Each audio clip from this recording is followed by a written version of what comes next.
Coach Mcpeek. Hey, how you doing? How you doing, Coach? Bew should be joining us soon, but man, we just wanted to touch base with you.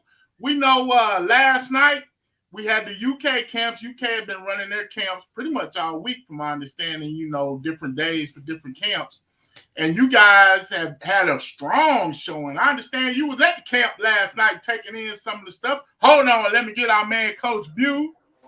Coach Bew. Oh, my bad haircut. Here you go. We got Coach Bew joining us. What's going on, Coach Mcpeek? I need to give How you doing, sir? You, man. You're looking good. Trying to. Yes, sir. Trying to. How are you guys? All right, Coach. Well, we just kind of wanted to catch up with one of the hottest programs in the city right now. Like I said, we had the UK camps last night. Chops just committed to Illinois. You know, big thing for him. I'm sorry.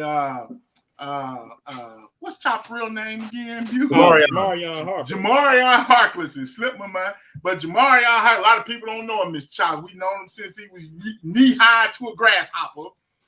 But, you know, offers galore, Coach, man. Just tell us about the success of your program in this offseason. How's it been going? It's going really well.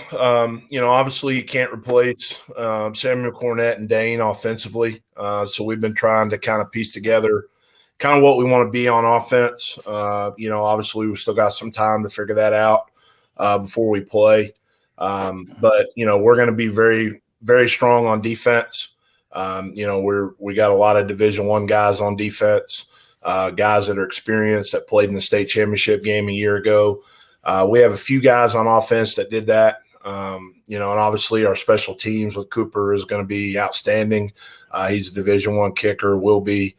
But, yeah, it's been a really good offseason for us. We've worked really, really hard.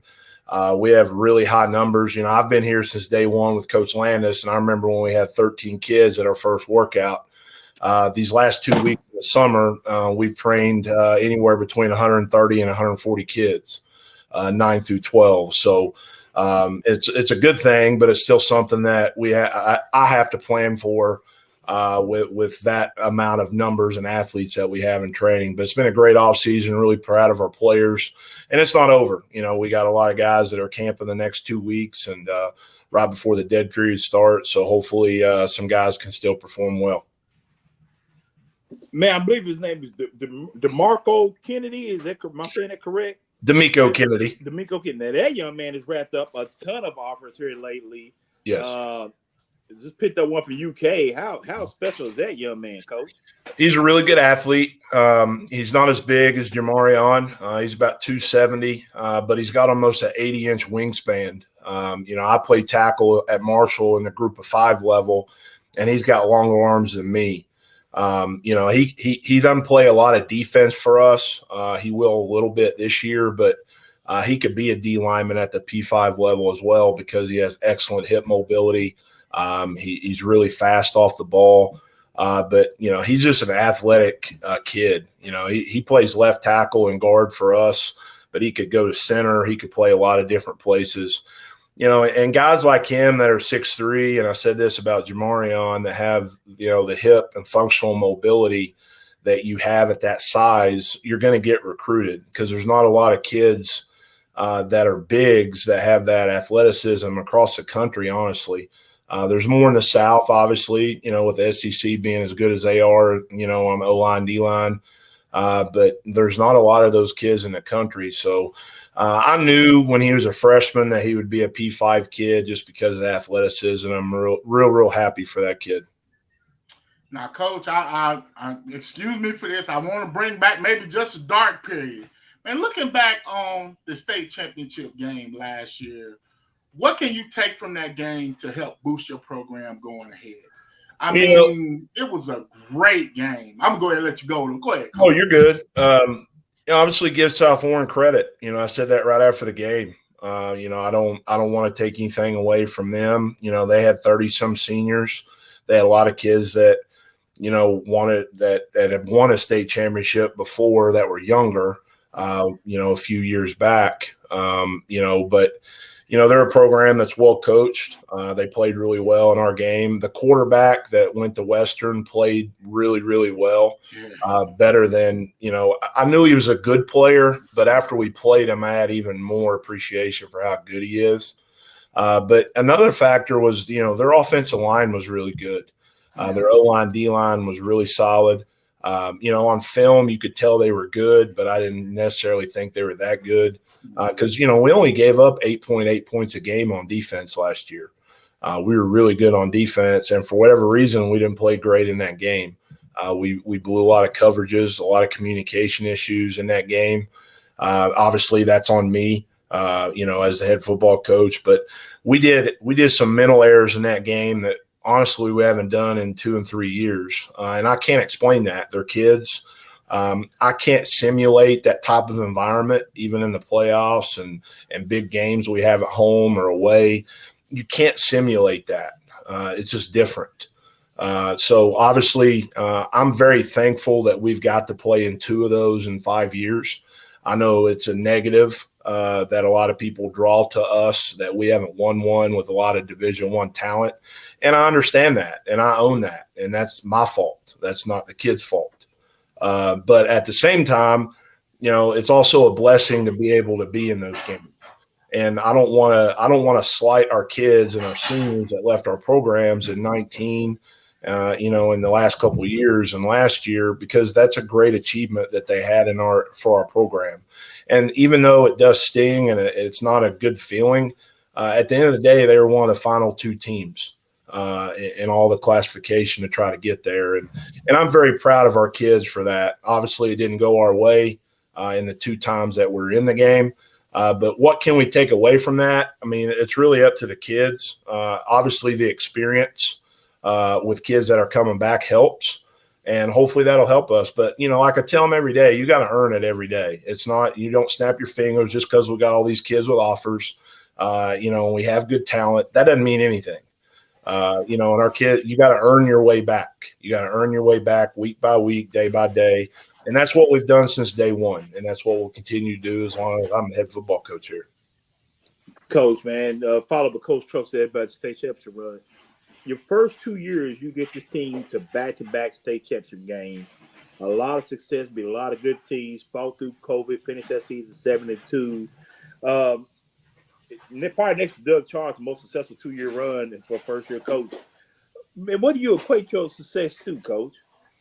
It's definitely not me. It's our players and our coaches. Coach Ed Toll is the best in the business with strength conditioning. I ran a weight room for several years. It's a hard job. I'm in there assisting him pretty much every workout, but he creates our program, and our kids really buy into that. I think it starts there in our core values, of what we live on a daily basis and trying to be as disciplined as we can. I feel like the talent is really at all the high schools in Lexington. I think there's a lot of good players everywhere, but it's just what you put into it and the time that you put in. And I know the coaches are doing a good job around the city of improving. I think the city's got a lot better over the last 5 years since I've been here. And that's a good thing because, we want everybody to be successful. But, and I have a great coaching staff. We've had some turnover in our coaches, either taking better jobs or, family issues or situations through the COVID and different things. We've had some turnover there. But, Jeff Poe has been a constant as a defensive coordinator for us. He's the best in the business. He's grown a lot as a football coach, and the kids love him. They play hard for him. And then, I'm not calling plays anymore. It's really hard for me to do that. So Evander Harris has taken that over for me. He's done a really good job as our offensive coordinator, and Coach Jimmy Skinner came over. That was an OC for 10 years that I played with at Marshall that's coaching our quarterbacks. So I would say, to answer your question, it's definitely the players and their hard work, but also we're blessed with a lot of good coaches. Well, Coach, man. Coach, I'm sorry to be on time, but Rookie, one more question. You're good. First of all, Coach, man, the cupboard is not bare again. You got a lot of talent. Like I said, Jamarion Harkless, the Kennedy kid. You bring in Cole Carpenter from Madison Southern. I guess could be in the quarterback, rotation. Then you got Cameron Dunn, who's been consistent for you for years. And I want to speak about T.J. Horton, how special he is. I think a lot of people don't know how good of a running back or athlete he is, period. Yeah, I mean, he's a kid that, runs 4.4. He's a great athlete. The thing that I like about TJ is he's improved his hands. He caught the ball really well in spring ball, with different things that we're doing with him. And he's an explosive athlete. The only slight of him, from colleges is maybe height and length. But as far as athleticism, he's off the charts. He's one of the better athletes that we've had in our program, and we've had some really good ones. You look at, Ty and DeMarco Fishback a few years ago. He was unbelievable. TJ is that type of athlete. He's a really good player, and I know he's going to have a great senior year. He's grown a lot in his leadership and how he works over the last couple of years. And whatever school gets him, they're going to get a very explosive athlete, and I'm really excited about him. And obviously, having Ty back and Cam reclassified, those two guys you mentioned, are really good athletes and are going to do some really good things for us this year and beyond. I think we got about 30 seniors, and I would anticipate probably 15 or 16 of those guys signing somewhere, whether that's Division I or NAI. If you can get half your seniors signed, I've done my job, and hopefully we can win some games along the way and set us up for a state championship run. All right, Coach. We just wanted to touch base with you real quick in the off season. Coach B, you got anything else with Coach? I see you all in the Douglass playbook, Coach. Hey. You seem, I think you're looking for intel, Coach. I will tell you this. Coach knows my heart is, but hey, I got nothing but the utmost respect of what Coach P's done, man. I always been a friendly guy, man. I think Douglas has made everybody else step their game up, so that's one thing I love about it. It's funny, we seen you coming out of a restaurant one day, and my 14-year-old walked past. You look like this, like I'm like, Coach, always working. Look at him. But nah, Coach, I love what you do for the game, man, and the city of Lexington for sure.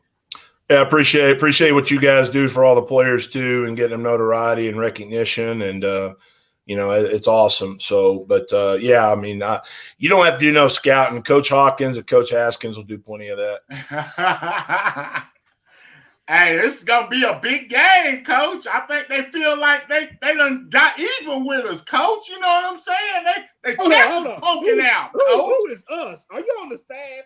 Hey, I'm just saying, rumor has it, they feel like they done drew even with us. I ain't gonna put you in a bad spot, Coach, because I know you got to be political with this.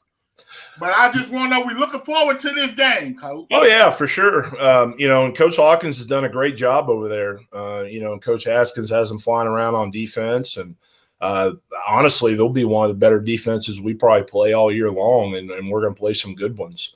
Including going against ours every day in practice.